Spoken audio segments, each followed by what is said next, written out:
Nowhere on the web was there a complete list of ways that one could get rich, so we did the hard thing and built it ourselves. Any one of these, if executed well, could get you to financial wealth, so let's get started. Here's a complete list of ways to get rich with examples. Welcome to alux.com, the place where future billionaires come to get inspired. Okay, so the first 10 are the obvious and illegal ones. After that, we get into some good stuff. So first up, be born rich or adopted by a rich family. We don't choose our parents, but a small percentage of the population gets better cards at birth. Before you judge them, think that this is the same thing that you want for your kids. You work hard so they don't have to struggle the same way you did. Actually, some of the most successful people in the world were born into middle-class families. Think Bill Gates, Jeff Bezos, Mark Zuckerberg, Elon Musk. Rich or middle class, they all had access to basic opportunities to build from. They went to university in a developed city, which gave them access to tools and networks. You might not have been born into a rich family, but that can change with you. Win the lotto. They say lottery is a tax for people who can't do math, but every once in a while the planets do align and you end up with a big winner. People will waste fortunes away, hoping that one day they might be the ones who win big. By the way, 70% of lottery winners end up broke and even more sad than they were before winning the lottery because they had a taste of the money and blew through it all, and now they can't deal with being broke again. Win your way to riches through competitions. You win Who Wants to Be a Millionaire or some other random raffle, and you find yourself the big winner of some prize. Some might be more skill-focused, while others might be more lottery than strategy. But by the way, whenever you win a car or something on a TV show, that prize doesn't include the tax. So you have to pay that tax out of pocket if you want to receive the actual prize. Most TV game shows never actually give the player that prize. Instead, they settle for a smaller cash amount. Marry rich, divorce someone rich, or have the kid of someone rich. Do you feel some people watching this video getting a bit uneasy when we say that? Well, it is the truth. Out of the top 10 richest women in the world, 9 of them got the money from their husbands through divorce or death, and the other one had a sex tape leaked. Trapping a rich partner by having their child is unfortunately a real way that some people accumulate wealth and fame. You can ask Nick Cannon about it. Inherit the money. Your rich uncle hit it big and then passed away with no next of kin. We're not talking about the scam emails you get pretending to be from a bank manager, but a natural succession of financial wealth. You never know which side of the family doesn't have a will in place, and you might find yourself in a windfall. Have people donate you the money. This is how some pastors get to own private jets. We actually have a video where we break down their entire operation in detail. Human beings are caring by nature, which can spiral out of control once there's an economic incentive added to the mix. And speaking of churches, here's a terrible map of all the churches in Poland we found while researching this video. Illegal activities like robbing someone rich. We'll bundle all of these up right here. You've heard about them, you've seen people in the news because of them. Illegal activities are highly profitable, which is why people are willing to risk everything to do them. For everyone listening thinking that you'll get rich and successful doing something illegal, look, okay, going to jail disqualifies you from the game of success. If you can't do it in the light, you shouldn't be doing it at all. Suing someone rich and winning. That someone rich is usually a company. Back in '92, a woman spilled hot McDonald's coffee on herself to the point where she got third-degree burns, totaling $10,000 in medical bills. She asked McDonald's to reimburse her for the costs, and Mickey D's declined, so she sued. Long story short, she won $2.7 million, and McDonald's was forced to change their practices. A lot of people sue big companies and win, but most cases end up with a large financial settlement outside of court. Remember the Red Bull commercial where they said Red Bull gives you wings? Ever wonder why those commercials stopped airing? Well, a guy sued Red Bull and won $13 million because the energy drink didn't give him wings. Sometimes you can't make this stuff up. Sell your body physically. They don't call it the oldest profession in the book for nothing. Highly lucrative, with a running clock on it based on your beauty and willingness to, please. The highest paid workers flock to big events where rich people hang out through the year. The Cannes Film Festival is a great example, where workers from all around the world rush to provide their services. The highest paid ones can earn upwards of $40,000 a night. Sell your body, looks, or appeal online. Attractive people have a massive unfair advantage in life if they know how to use it before it goes away. Some people have managed to build fortunes off the way they look. With the internet being a content machine, subscription platforms like Patreon, OnlyFans, Fansly, etc., they've become private membership clubs. These creators leverage other platforms to drive people to their X-rated content. Amaranth earns $100,000 per month streaming on Twitch, but $1.5 million a month on her OnlyFans. Vlog Squad member Karina Kopf also earns around $1 million a month. Do you remember the Dr. Phil Catch Me Outside girl? $50 million in earnings. The highest paid male adult creator is probably the rapper Tyga, who reportedly earns around $2 to $3 million a month. Now that we're finally done with the weird ones, let's jump into the stuff that's not gonna get you banished in society. Someone rich badly wants something that you have, and that's luck. It might be the case that by some mere chance you find yourself in possession of something someone with a lot of money wants or needs. They're used to overpaying, so they'll throw money at you. It's the case for this family in Australia where they refused to sell their home and move. They purchased the land and property 11 years ago for around $1 million and refused to sell it every year the property developer came knocking. The last offer was for $33 million. This also happens with cars. Some collector wants that one piece that's missing to complete their collection, and you just so happen to have purchased it at retail years ago. This is what all those auction sites are for, and why a first-generation iPhone sold for $190,373. Hold a high-paying job for an extremely long period of time. Climbing the corporate ladder can be an extremely effective way to go. If the industry you're in allows for a six-figure salary, all you need to do is stick it out for over 10 years to earn your first million. A lot of software development jobs, higher-end legal work, or medicine pay over 100 grand a year. Now, you might be thinking that these are fairly complicated jobs, but due to inflation and the market conditions, salaries are growing across the board. UPS was in the news recently when it came out that their top UPS delivery drivers earn up to $172,000 a year. Be an early member in a startup that takes off. You get rich when you own something that goes up in value over time. If you're skilled enough to build something, you can do it yourself or join a team that builds a company. Depending on your role and the different value you add, you'll deserve a different percent of the company. Many people don't realize the value of shares because they're pretty much useless in the early days, until they're not. If the company blows up, those shares will be worth a fortune. Some of you know graffiti artist David Cho, but few know how he got rich. Well, one day, he was asked to do a mural for a company in the Valley. The gig was worth around $20,000, and since the company wanted to minimize monthly expenses, well, they offered to pay David in stock, and he accepted. Well, that company was Facebook. And when Facebook went public, Cho's stock in the company was worth $200 million. Be a professional athlete. If you have a competitive advantage physically, if you've got the discipline required to go the long haul and are lucky enough to not have a career-ending injury, well, you can acquire both fame and fortune before the age of 30. You earn money on your salary, bonuses on performance, product endorsements, and other commercial work where you sell your likeness, or people will grant you partnership deals just because of the credibility that you bring. Before going to the Middle East, Cristiano Ronaldo only earned around $50 million from soccer, but over $100 million from commercials and endorsements.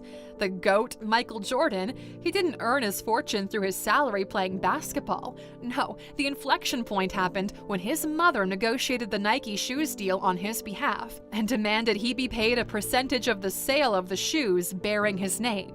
This quote still gives us chills. "A shoe is just a shoe until my son steps into it." 70% of athletes end up going broke or through a financial crisis because they spend so much time focusing on the sport, they fail to ever educate themselves financially. The richest professional athletes are able to transform from athlete into business owner. Be a one-hit wonder. You just need one big success and your life could change. Whatever it is you do, one can change everything for you. Do you remember the Gangnam Style hit? Psy. Well, we estimate that Psy made around $25 million from that one hit alone. Ballpark of around $10 million on YouTube alone. Vanilla Ice's Ice Ice Baby? That's also another one-hit wonder moment. It doesn't have to be singing either. One-hit wonders can happen in all creative fields. Write a good book. One good invention, one idea. That's the thing about money. You only really need to get it right once. Be a high-in-demand entertainer. The superior form of the one-hit wonder is the long-haul entertainer. Year after year of hard work and your portfolio of work goes up, and so does your fan base. Taylor Swift is a great example of this. Her Eras Tour is the biggest tour in human history so far. Before this, the highest earning tour was that of Elton John, who brought in $800 million in total. Are you ready to have your feelings hurt here? Beyoncé's tour is happening at the same time as Taylor's. Beyoncé is estimated to bring in around $500 million, definitely putting her in the top 10 of all time. But Taylor Swift? Oh boy, she's estimated to bring in, are you ready for it? $1.4 billion. Not only does she take number one, but that's 3 times as much as Beyoncé and 50% over Elton in second place. If we just look at the scoreboard alone, Taylor Swift is, and we can't even believe we're saying this, she's the GOAT, undeniably. Talent management. Let's just say you don't have the talent to write your own songs, perform them, produce them, market, and anything else that goes into the entertainment business, but you do have a brain for business. Well, a talent manager makes between 10 to 20% of an artist's earnings. About 15% is the standard deal. They find the artist and get them the opportunities to become big. Scooter Braun is one of the most successful talent managers right now. He's the one who found Justin Bieber and helped him to get international stardom. Other artists managed by Scooter are Demi Lovato, the Black Eyed Peas, the Call Me Maybe Girl, David Guetta, Usher, Hilary Duff, Quavo, Kelly Rowland, the list goes on. If you've ever watched Entourage, think of these people as the Ari Golds of the industry. By the way, the guy the character Ari Gold is based on is named Ari Emanuel. His most recent play was acquiring the UFC from Dana White for $4 billion. Patent an invention. If you're able to figure out a better way to solve a problem that nobody else has solved so far, well, you should patent that idea in order to protect it.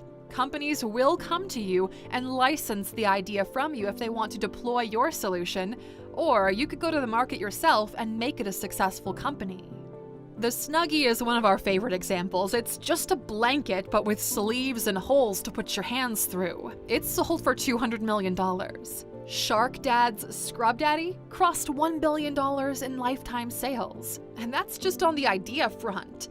Did you know that Nokia, yeah, the old phone company Nokia, they've got more than 20,000 patents, including 5,500 patents that are related to 5G technology. Apple is paying Nokia a licensing deal to be able to use that tech. Other examples include the invention of the stapler, Post-it notes, where the inventor invents the idea and gets paid 2 to 3% of whatever money that product is bringing in when produced by a different company. Trademark a name, phrase, logo, or copyright a piece of work.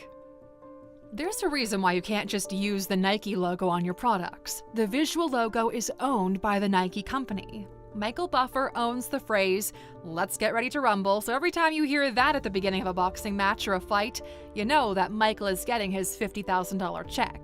It's the same with many other creative works. The Alux logo is trademarked, meaning nobody else can use our logo. Last year, we trademarked the word Alux in association with media and digital products. Right now, we're in the process of trademarking the phrase future billionaire from our catchphrase, the place where future billionaires come to get inspired. These are unique pieces of intellectual property that we're looking to protect. Samsung was granted over 6,000 patents and trademarks last year alone. All of this IP adds to the company value. Write a best-selling book or a bunch of medium-selling books. If you've got a talent for writing and short stories, the barrier to entry has been completely eliminated.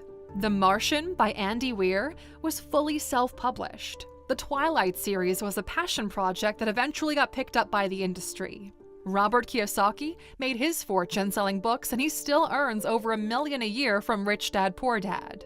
The thing is, you don't have to be ultra successful to make bank through your writing. You just have to have a niche fan base and pump up the numbers. Mark Dawson earns around $450,000 a year from his self-published portfolio on Amazon.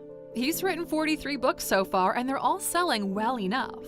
If you write a book per year, you'll end up with 20 books in 20 years. Your entire family will be receiving checks from these books even after you're gone. Be an influencer on social media.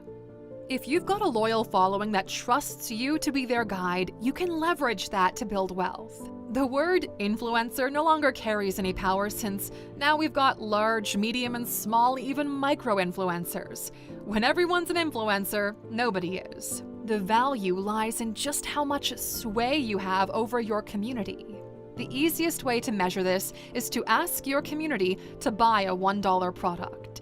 In theory, everyone can afford it, but you'll be shocked at how few you're able to convert. This is why people like Chiara Ferragani or Mr. Beast are on a different tier. When they launch something, people show up with their wallets open. Content creator. YouTube, TikTok, Twitter, Rumble, Medium, etc. We're entering a new age of media where platforms will be forced to pay out creators. You've been on Facebook and Instagram for years now, and they've never paid you a cent, despite generating tens of thousands of dollars for them. YouTube pays its creators 60% of what they make. Twitter, now X under Elon Musk, switched to a similar model where creators are getting paid to post on Twitter. When people turned on monetization, they realized just how much money there is to be made there. X shows ads in the replies of a thread, and you get paid based on them. Rumble is a platform looking to compete with YouTube that has a similar pay framework but are more lenient on the type of content they allow on the platform. TikTok is also paying creators, but disproportionately low because the content is light and the volume of content consumed is extremely high. 2 and 4 cents for every 1,000 views, which adds up to only $20 to $40 for 1 million views. To put things into perspective, 1 million views on YouTube will get you between $5,000 and $10,000. Sell an online course. The goal is to build a business where you can build once and sell 1 million times. There are a lot of examples in this video. An online course is a great example to do it. Platforms like Thinkific, Teachable, Kajabi already make it super easy to just upload your content and sell it as a course. By the way, YouTube will soon launch this functionality directly into YouTube where you can buy an online course to the side of the video. Alux.org is our course platform, and since it takes us an entire year to put together a course, when people get it, they actually get great value out of it. This year, we're launching Reinvent Mastery, which helps people to relocate, change jobs, and change the way people see and treat you. It basically is a complete lifestyle upgrade in 6 months. Step-by-step, tested frameworks with an incredible guarantee. If you go through the course and the change doesn't happen for you, we'll give you your money back. The only way we're able to provide this kind of guarantee is because we know it works, and soon you will too. Go to alux.com/reinvent and join the waiting list. We'll give you an exclusive discount code when we launch if you're already on the list. So get your name on there. Build an online game. If you're a decent programmer and have a great idea for a game, it can scale up fairly easily. Although the age of Doodle Jump, Angry Birds, or Cut the Rope is over, there are still games out there that do incredibly well. At the top, Candy Crush was bringing in $4.2 million per day. Merge Mansion is making around $10 million per month. Clash of Clans brings in $500 million per year. Now, a lot goes into making a great game, but the new monetization tools like microtransactions or simply filling the game with ads for in-game perks have allowed mobile games to go to a whole new level. And we're not even talking about Fortnite or Roblox or Minecraft, who've become their own universes. Just to put things into perspective, Fortnite generates over $6 billion per year in revenue, while Kentucky Fried Chicken, KFC, they earn $6.8 billion. Yeah, e-gaming is pretty big. Commerce. Sell actual products. Any product that you can literally put together yourself, you can sell for a profit online physically. There are millions of stores and millions of types of businesses that rely on you having a product and selling it for profit, taking the money from that sale to create more products and repeating the cycle. If we were to go through every single thing you could sell online, this list would never end. So think of this as your default commerce business, be it online or offline. The more value you can add to a product and the more you can differentiate it, the better. People sell from normal products to waifu pillows, memorabilia to bathwater in jars. The marketplace is so wide and kind of weird, and it's growing, so there's a market for literally anything. Sell advertising for your blog. The concept of a blog has evolved over time. It used to be an online place for your own articles. Then it became a vlog, a video log. Now everywhere you put together content is basically your blog. If you own the platform and have regular visitors, businesses will want to place their ads next to your content. The most successful blogs have evolved to compete with mainstream media platforms. Arianna Huffington started the Huffington Post.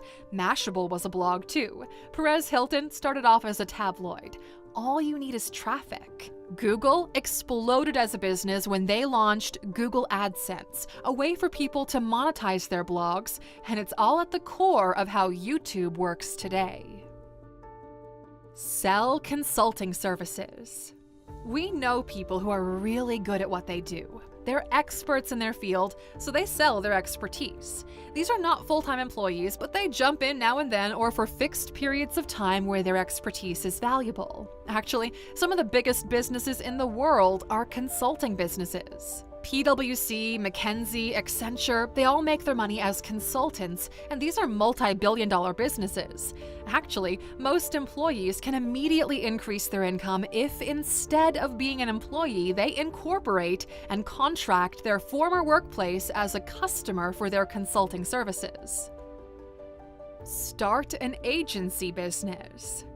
If we were to start today from absolute zero, we would probably go for an agency business ourselves. We've got enough expertise to be able to add a lot of value to any digital business. You basically create a package of services which you sell to other businesses as an ongoing relationship. For example, $5,000 a month for content creation. We could take care of all of your content for $5,000 every month. We will measure the success of our relationship if our content generates you more than $5,000 in profit. Sign 1 to 2 clients per month, and in a year or so, you end up with $100,000 per month in business. At the end of last year, we acquired Zari.com, a digital marketing agency that we're transforming into a top marketing agency in order to expand our own portfolio of companies. The goal here is to build you an actual business. We charge between $10,000 to $50,000 for a website that we know will make you money, and then leverage our marketing division to drive you customers to the website that we built. The average Zari client sees an 8x return when working with us, which justifies our pricing. Start a podcast. Starting a podcast became more mainstream once people saw Joe Rogan take over the world with JRE. The Joe Rogan Experience podcast brings in around $40 million per year in advertising alone. We'll talk about his licensing deal in a second. This is why everyone you know has started a podcast. There are around 2 million podcasts online. This might feel overwhelming, but if you zoom out, you'll also see that 90% of podcasts don't get past episode 3. That's 1.8 million who quit. Of the 200,000 left, 90% of podcasters will quit after 20 episodes. That's another 180,000 gone. To be in the top 1% of podcasts in the world, you only need to publish 21 episodes of your podcast.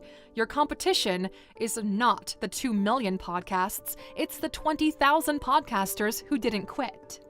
So even today, the market for podcasts isn't that competitive. But since everyone has a limited amount of hours in a day where they could actually spend listening to podcasts, well, you end up with a situation where the few best absorb all of that time to themselves. The more niche you go, the higher the likelihood you'll develop an audience that Joe Rogan, Lex Fridman, Andrew Schultz, or Call Her Daddy isn't talking to. Sell one-on-one coaching. This is the fitness trainer model applied to anything and everything. If someone wants dedicated coaching in order to achieve their goal, you can be that person for them. Therapists, psychiatrists, personal stylists, celebrity trainers, voice coaches, etc. There are a couple of people who are so valuable to you that you're willing to pay them a premium. In the business world, these are called executive coaches, people who have extensive experience and can help you to evolve. Every big CEO has worked with several executive coaches in their career, and each of them helping in the evolution of the business at that stage they're in. For example, Matt Mockery coached Naval Ravikant, the CEO of OpenAI, the CEO of Coinbase, the CEO of Bolt, and a bunch of other heavy hitters. It used to be that Matt charged $12,500 for one Zoom call per month until he eventually grew so popular that even at that rate, he no longer takes clients. Executive coaches cost between $20,000 to $250,000 per year, depending on what kind of impact they have and the stakes the game is played at. Most entrepreneurs can't afford them, and they're the ones who need them most, and that's why we created the Alux app. Build a subscription app or membership site. It took us years to go through most business models related to our business until we figured out that subscription models are S tier. As long as people pay, they get access to the service. Netflix is an absolute beast, which is why we launched the Alux app. Remember the really expensive executive coaches? Well, we pay them on your behalf, have them break down exactly what you need to do so you get the exact same thing. They coach their one-on-one clients in our app for only $99 a year. If you go to alux.com/app and get a subscription, you're literally getting over $1 million worth of value for $99 a year. No matter what you do, try to get your customers to stick around on a reoccurring basis. This is why we were also interested in an agency format that we could switch to a subscription style. License your content. Once you've got something cool, other companies will want to pay you money to show your work on their platform. Here's an example. A couple of years ago, Emirates Airlines approached us to license our content for their in-flight entertainment system. So basically, they'd be paying us to showcase Alux content on board of their airplanes. Joe Rogan's famous $100 million deal with Spotify wasn't a buyout, it was a content licensing deal, meaning Spotify gets exclusive access to Joe's content for 5 years. Clips not included, those still go up on YouTube, but in exchange, Spotify pays Joe $100 million. Once those 5 years expire, Joe could put all of his content back on YouTube or renegotiate an extension. Before you think it's stupid to pay someone this much, the announcement added over $1 billion in value to Spotify's market cap because more people then wanted to own shares in the company. License your likeness or other attributes. You see it all the time. Brands want to align themselves with celebrities in order to maintain relevance and boost up sales. Sometimes it works because of your performance in a field. Think Federer with the Wilson tennis racket. It makes sense to be sponsored by Wilson when you win with their product. Or how J.Lo is known for her legs because of the $1 million leg insurance, and because of Gillette. Sometimes partnerships are a great fit due to someone's reputation. Think of someone with a pristine reputation partnering with a private clinic. The examples can go on. But you do have to be careful of who you associate with, both as an individual and as a brand. Tom Brady and his then supermodel wife Gisele Bündchen endorsed crypto exchange FTX publicly, and it turned out to be a massive fraud and mismanagement of investor funds. Other times, it plays out poorly for the brand. David Dobrik used to be one of the biggest names on this platform, bringing in $5 million a year in sponsorship deals, until his scandal hit and his name became toxic, so brands dropped him. Affiliate marketing. Affiliate marketing is when the commercial relationship between creator and brand are intertwined. Let's give you an example. Shopify makes it easy to create an online store. We've got a community of entrepreneurs in our audience, and if you go to alux.com/sell and you join Shopify through our link, we get a commission for every sale that we generate for them. And it's the same with Audible. Since we've got an affiliate partnership with them, if you go to alux.com/freebook and this is the first time you sign up with Audible, you'll get a free audiobook, we'll get a commission, and Audible gets a new customer. It's a win-win-win kind of deal. But we try to choose very carefully when we pick long-term affiliate partners. Amazon, Commission Junction, and ClickBank are 3 of the most popular affiliate platforms. Start a newsletter business. Newsletters are the podcasts of the writing world. Substack, ConvertKit, Beehive, MailChimp, and a bunch of others are great enough to keep a newsletter going. Substack is the one that we feel we've seen most of our favorite newsletters on. They make it easy for users to subscribe to a newsletter, and newsletters are the modern evolution of the blog. As long as the content of the emails are valuable, people will stick around. We're fans of the My First Million podcast, and we were happy when we heard that Sean Puri sold his newsletter, The Milk Road, for several $1 million just 10 months after launch. At the moment of sale, they had 250,000 paid subscribers and were earning around $1 million per year. For App Insights, we subscribe to Lenny's newsletter as well. He reportedly earns around $1.5 million a year. A friend of the channel, Anthony Pompliano, Pomp, also has a good one. And if we didn't have the $1 billion plus goals we have for the app, well, we would definitely monetize YouTube through a paid newsletter. We still want to launch one that's super valuable, but since it's a thank you to you guys, we really want it to be absolutely free. It'll be available at alux.com/letters. Day trade or invest in stocks. Warren Buffett famously said that if he was young again and had under a $10 million portfolio, he would average between 50 and 100% return year over year simply by investing in stocks. Investing in stocks allows you to share the profits the company makes. Investing regularly will help you to build wealth. Pick the companies you use the most and buy shares in them. eToro, TD Ameritrade, Interactive Brokers, Capital.com, Plus500, or whatever is available in your region, they've got guides that can easily help you get started. Even retail platforms like Revolut, Acorns, Gemini, they allow users to buy and sell stocks fairly easily. It's no longer a thing specialized investors and math geniuses only can do. But do know that markets are volatile. Maybe Nike or Starbucks had a good year this year and next year won't be as good. Investing is risky. Invest in ETFs. If picking up stocks yourself is risky, the way you minimize that risk is by investing in an entire category as a whole. Investing in green energy, in transport, in the banking sector, or in the best performing 500 companies in the US at the same time. These baskets of companies are called ETFs. The most popular is the S&P 500, which bundles basically the American economy into one stock. Historically, the S&P 500 has returned around 10% per year since the beginning. Now, you're not going to get rich overnight because you need compounding to work in your favor, but paying attention to this could literally change your life. If you have a newborn child, when they're born, invest $7,000 in the S&P 500 and allow it to compound.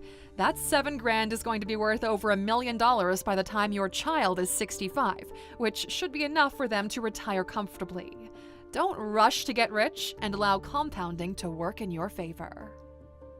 Invest in art. If you're looking for something to grow a little bit faster than the S&P 500, well, you could do what the rich do and invest in blue chip art. The rich buy art because it outperforms most traditional investments. The line in green is art, and the red one is the S&P 500 over the last 23 years. Blue chip art is crushing it for investors. Historically, this was an investment vehicle with a big barrier to entry. Poor and middle-class people don't have $5 to $10 million to buy a Picasso, wait a couple of years, and then resell it for profit. But that's no longer the case. Masterworks is an art-focused investment platform that allows anyone to invest in blue chip art starting at $1,000. They buy high-end paintings, vetted by experts, and divide them into shares. You buy some of those shares, and when the painting is sold, the profits are distributed amongst shareholders. They've got almost $1 billion in assets under management. Almost 1 million people invest with Masterworks, and all of their recent sales return a profit for investors. And normally there's a waiting list to join such a service, but since you're an A-Luxer and Masterworks was kind enough to sponsor this video, if you go to masterworks.art/alux, you can skip the waiting list and someone from their team will get in touch with you to help you get started. That's masterworks.art/alux. Invest in real estate directly or in REITs. The highest number of millionaires in the world were made because of real estate. It's also the least complex way of getting rich. You buy property, the property rents out, and also appreciates in value over time. You only need $200,000 for a down payment to buy yourself a $1 million property. You borrow the rest, rent the property out, and the tenant pays for your mortgage. In a few years, you qualify as rich. If you know what you're doing, you can buy the property with a small down payment, you fix it up, rent it out, get it reappraised for a higher value because you did all kinds of improvements, and then refinance it, pocketing the difference. If this all sounds complicated to you and you don't want to bother with finding the right property or dealing with banks and tenants, well, know that there are funds called REITs, Real Estate Investment Trust, where people pool money together and it all gets invested on your behalf. You just get your checks in the mail. Actually, we feel like that expression doesn't really hold anything anymore. Who gets checks in the mail nowadays? It's a notification on your phone or at most, an email, right? RIP to checks in the mail. Develop real estate. When it comes to real estate, the way you generate most value in the shortest period of time is through development. You buy the land, build something on it, and sell it for profit.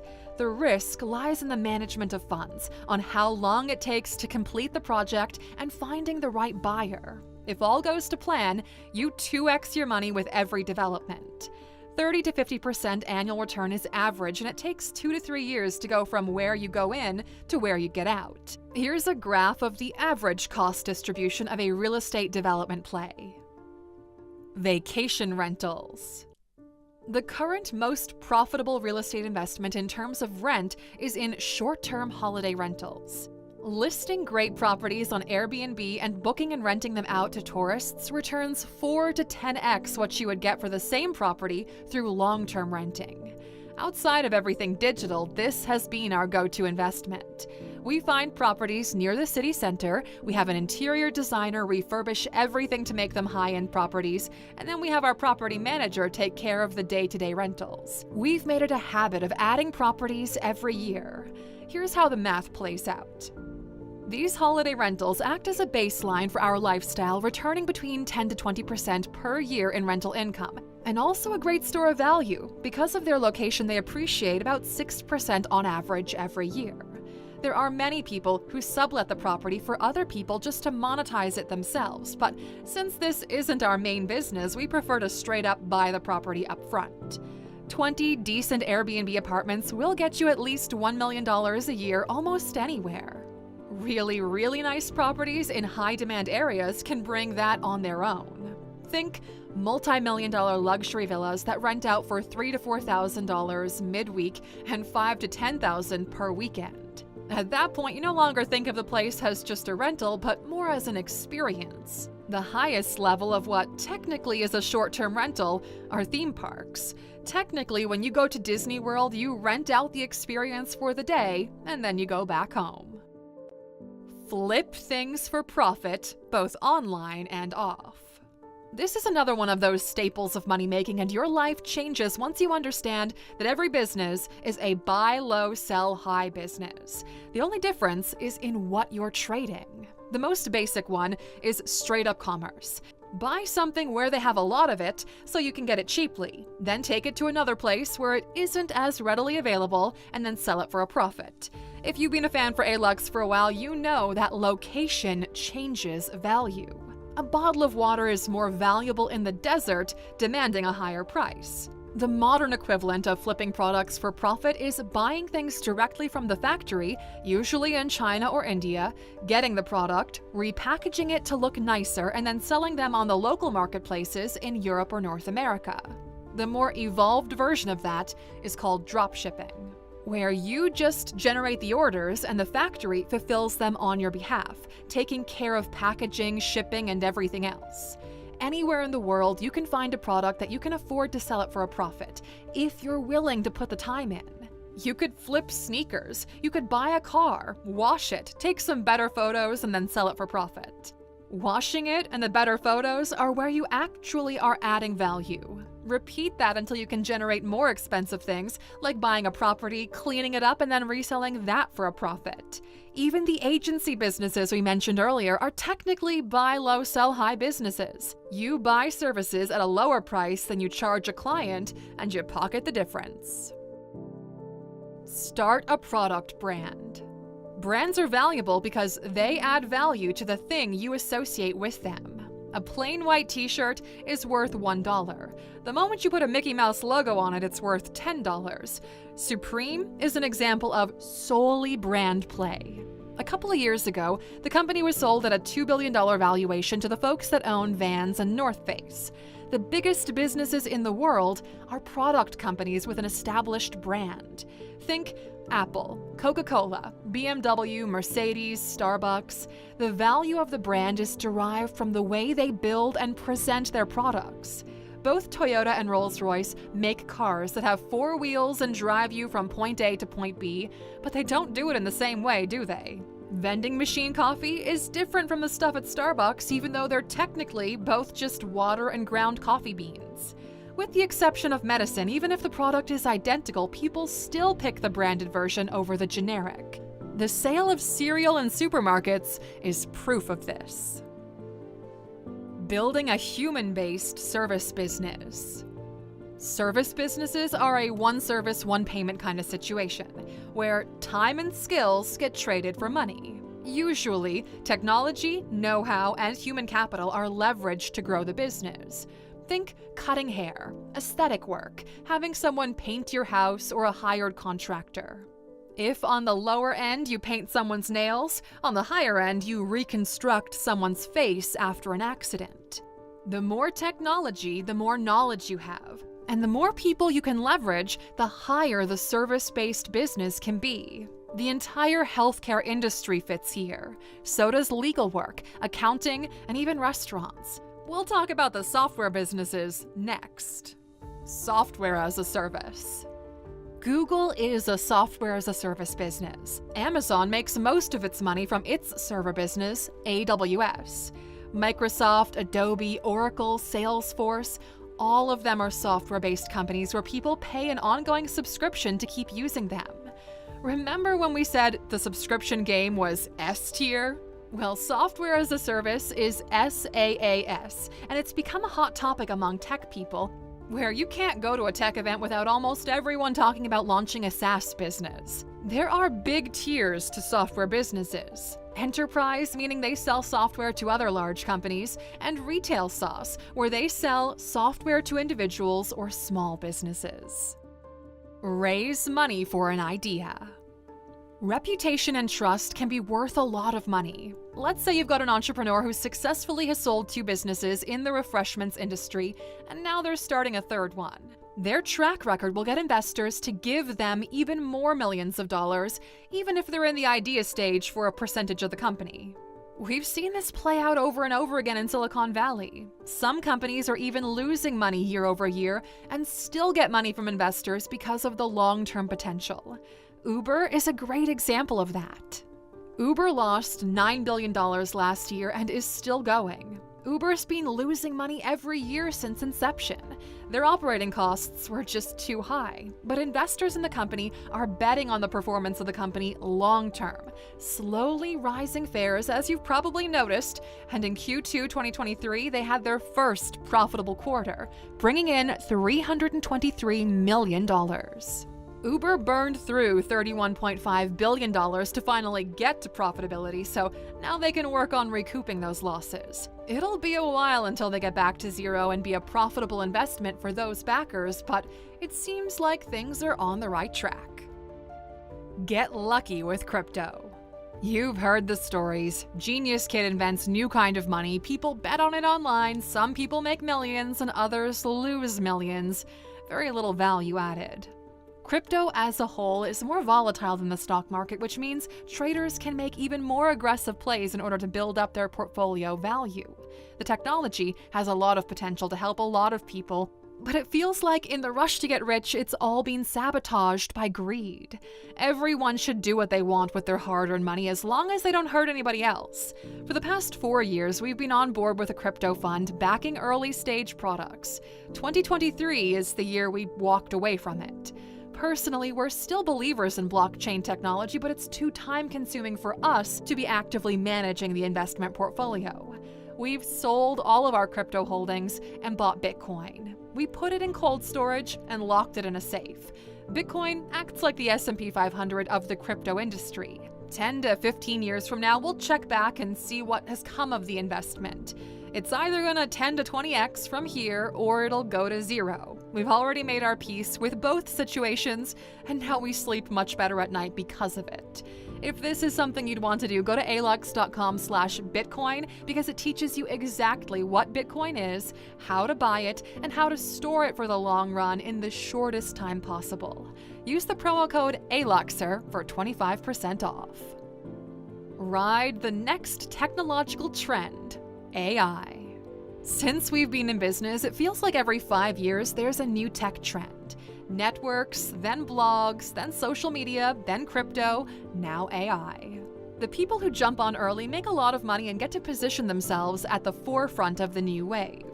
There are thousands of AI companies that are basically ChatGPT wrappers, meaning they tap into ChatGPT and channel it for a specific niche.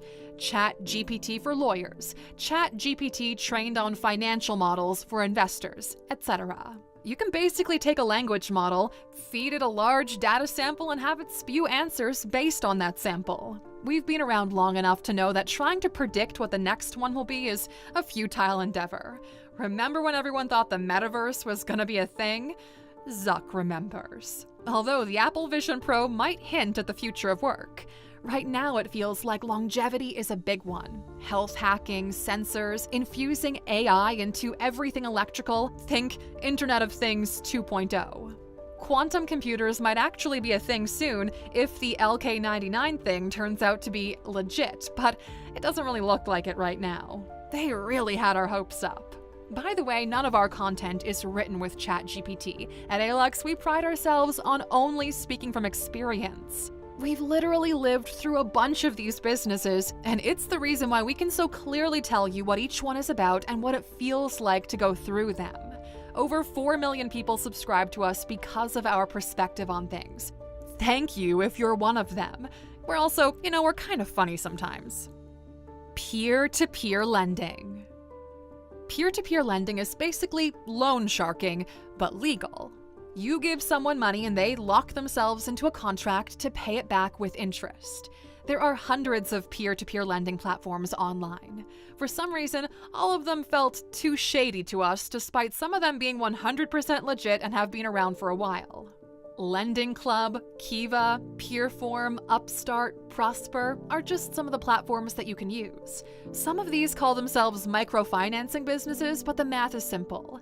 You lend out money and get it back with a 5 to 50% interest depending on the duration of the loan and the amount of risk. Believe it or not, peer-to-peer lending is actually quite common among the rich who finance each other very often. The difference is they do it with much larger amounts. Commission-based skills. We love all commission-based work because it's dependent on outcome. Here's an example. Let's say you are the most skilled diver in the world. Someone found a treasure on the bottom of the ocean and needs your skills to get it out. You're the right person for the job. If the dive is successful, they're willing to split the fortune with you. You find these in every industry. The higher the treasure, the higher the commission you earn for your effort. Russell Brunson is the founder of ClickFunnels, an online business that brings in over $150 million per year. Russell is the OG funnel builder, and for a long time you could commission him to build you a funnel for $1 million. And businesses who needed it would do it because the reward was higher than the cost. Industrial agriculture or livestock. There is a lot of money in cattle and agriculture. A sheep gives wool plus milk, which you can sell for profit and also reproduces. Cattle is one of the few asset categories that not only can be exploited for profit, but also increases in numbers. You can start off with a few, and over a couple of years, you've got a lot. And the same is true for most livestock. By the way, the fastest way for the poorest people in the world to get out of poverty is to raise chickens. With agriculture, it's similar. Seeds have become more efficient, with higher crop density and shorter bloom periods. Rotation crops are also safer for the environment, and with the way commodity prices are going, you can find your yield highly profitable. The average small farm can support a family, which is why for the longest time, most people were farmers. Today we live in a more industrialized and technology-first world, and you can see that with farming as well. Bill Gates is the biggest private owner of farmland in the US. You'll never go poor if you own something people will consistently need. Specialized agriculture or mineral exploitation. There are some crops that only grow under very specific conditions that are limited to a certain geography, so other countries are forced to import them. West Africa, more specifically the Ivory Coast, Nigeria, Cameroon, and Ghana, are all responsible for 70% of all the cocoa in the world. For a long time, the Middle East was the only region in the world where natural pearls could be farmed, until Japan figured out how to mass produce them. The world is building itself up.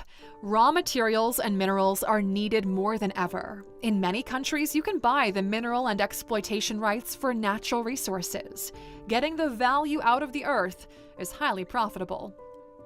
Customization, repair, restoration, garbage, and recycling.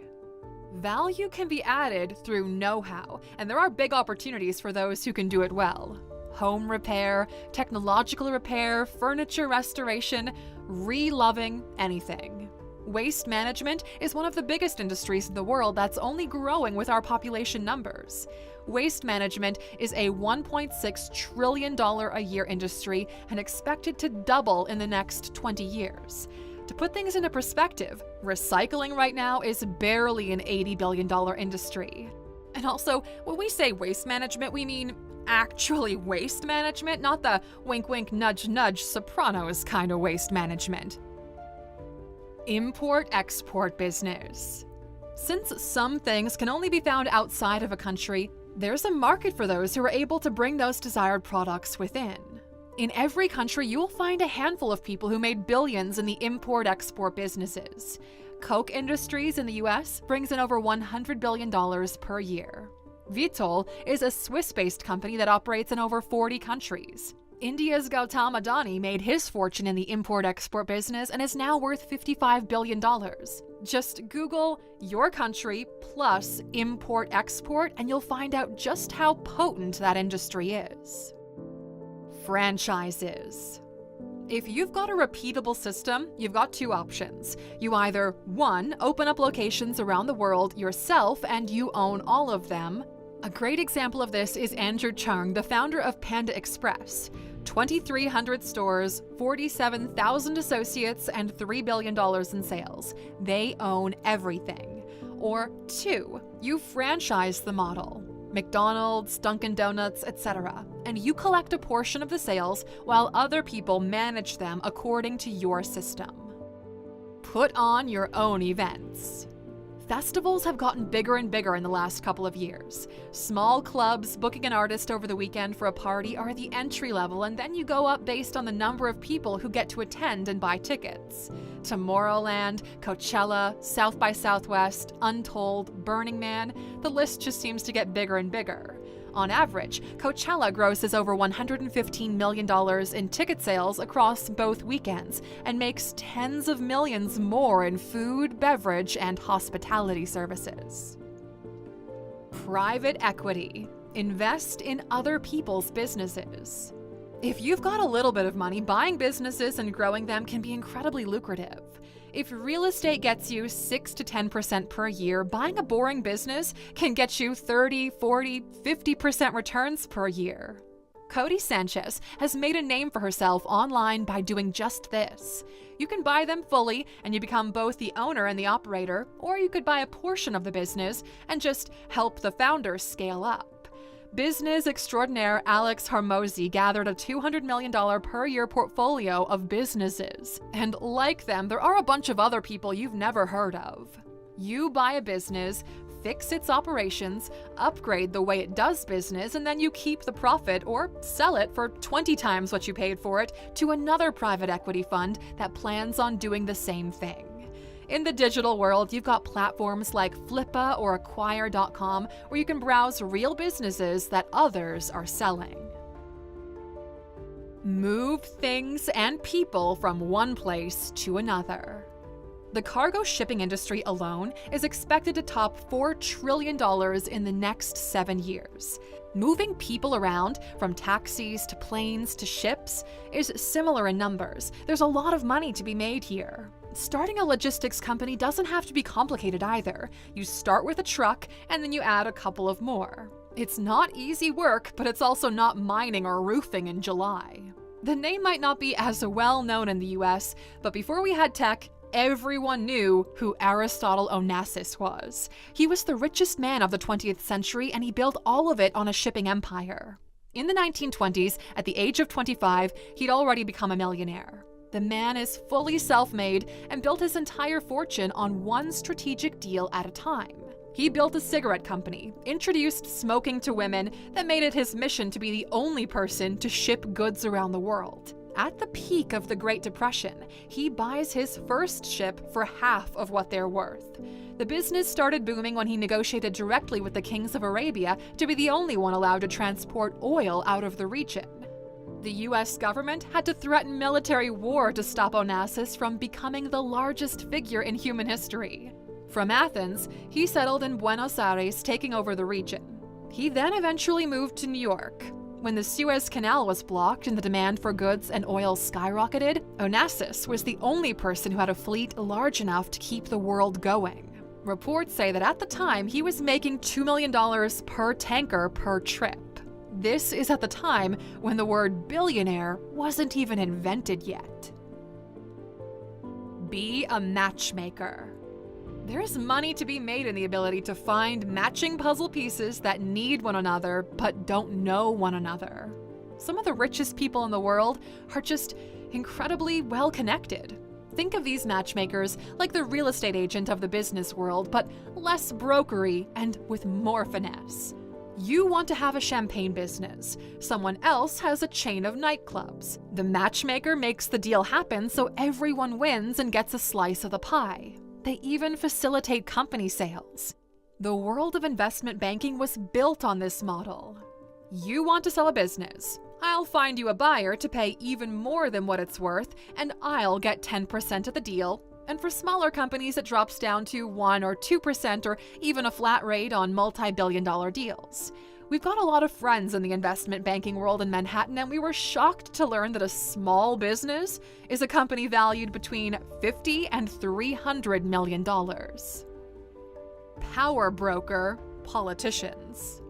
Have you noticed how politicians are some of the richest people in the world despite earning less yearly than a high-paid UPS driver? We wonder how they manage to do it. We all know. Power brokering has its roots in elections. Someone who has the ability to sway the outcome of a vote. But more recently, it's become widely used in the business world. It relates to people who can make the deal happen at a cost. The world is corrupt. Government contracts aren't always awarded fully transparently, and guess what? There are people who open doors for others. Some folks even get into illegal ways and then blackmail others into getting what they want based on privileged information. Jeffrey Epstein was one of these power brokers, getting rich and influential individuals to compromise themselves and then slowly taking over their resources. Epstein did this with Victoria's Secret owner Leslie Wexner. It had gotten to a point where Epstein was fully in charge of Wexner's finances. He could borrow money freely, he was in charge of spending and acquisitions, signed his tax returns, and even gifted himself mansions and properties. In a couple of years, the gifts added up to around $100 million. All of this power brokering gathered him over $500 million in total. And then he pissed off some people with a lot more reach than he had. We feel like this story simply went away, but all the evidence showed that Jeffrey Epstein didn't kill himself. Insurer. People are willing to pay a premium to mitigate risk. If you pay me this amount, I'll take the risk for you. You're transporting $100,000 worth of fragile china from one country to another? I'll take that risk for you for $3,000. If they break, I'll pay you $100,000. If they don't, I keep the $3,000. This is how insurance companies have become some of the richest in the world. The global insurance industry is estimated to be around $6 trillion, and it spans everything you can think of. Whenever there's a risk, an insurance company is willing to throw their hat in the ring. You all know about life insurance or shipping insurance, but if you're a farmer, there's crop insurance where if the weather ruins your crops, you still get paid. People insure anything they want. You can insure your wedding. If an accident happens and ruins the venue, you are not on the hook. Kidnap insurance is another one where if you travel to a dangerous place, you want to make sure there are funds available to get you back safely. Football players insure their legs. Artists insure their special talent, like if their voice were to be affected by an accident and they couldn't perform. In the high-end business world, it's actually common for the company to take out an insurance claim on key business individuals. Apple is insuring Tim Cook because his potential death would affect the stock price. The insurance world has always been fascinating to us because on a macro scale, they're very much like a casino where the odds are stacked in the house's favor. Insurance is just math, and it's one of the safest businesses to build, but it does come with a high barrier of entry. And last but not least, invest other people's money. If you've ever heard the term private banking or hedge funds, this is it. Rich people give you their money and you invest it on their behalf and you keep a cut. The average hedge fund operates on a 2 and 20 rule. 2% as a standard fee of the amount invested, plus 20% of the profit they make for you. This formula allows hedge fund managers to grow wealth incredibly fast. The biggest hedge fund of this kind is BlackRock. Chances are you haven't heard of them, but they basically own everything you touch. People don't realize just how big this fund is. $9.5 trillion of assets under management. They're so big, they're able to fund countries, wars, sometimes even both sides of a war. They're one of the largest investors in the biggest companies in the world. They partially own these companies. BlackRock has gotten so big that even governments bend to their will. For example, after the war ends, BlackRock will lend $100 billion with interest to Ukraine in order to rebuild. And they're just one of a bunch of these funds that basically hold the wealth of the world. Most likely, your pension is in their hands as well. BlackRock has $9.5 trillion under management. Vanguard has $7.6 trillion. Starting your own hedge fund is quite complicated and you need at least $5 million raised to get started. Now, Alexer, we did our best to bundle up multiple industries and smaller businesses into buckets. We think we covered basically everything. What did we miss? Anything? Leave a comment and let us know. And since you are an absolute champ and watched the longest video we have ever made until the very end, of course we've got a bonus saved for you. Your hedge fund manager is getting richer way faster than you are. This is why the space is so incredibly competitive. Let's give you a long-term example, and you'll learn a valuable lesson about the importance of fees. At the age of 25, you give your hedge fund manager $1 million to manage, and they produce an annual return of 8%. Assuming a 1.5% management and 20% performance fee, by the time you retire at 65, you'll have $7.64 million. But the manager will have $12.4 million, even though they didn't put a dime into this fund in the first place. This is what your graph looks like. And statistically, almost none of the hedge fund managers can beat the market consistently for 40 years. If you've got time on your side or money on your side, do the boring thing and go with an index. For as long as you live, remember this rule, okay? You get rich by taking a lot of risk with a little money. You stay rich by taking very little risk with a lot of money. If you're still here with us, we want to personally thank you for taking the time today and watching 100% of this video. If you're seeing this, please write 100% in the comments. Since this is the longest video we've ever done, we're really curious to see just how many of you got to the very end. You are awesome, my friend.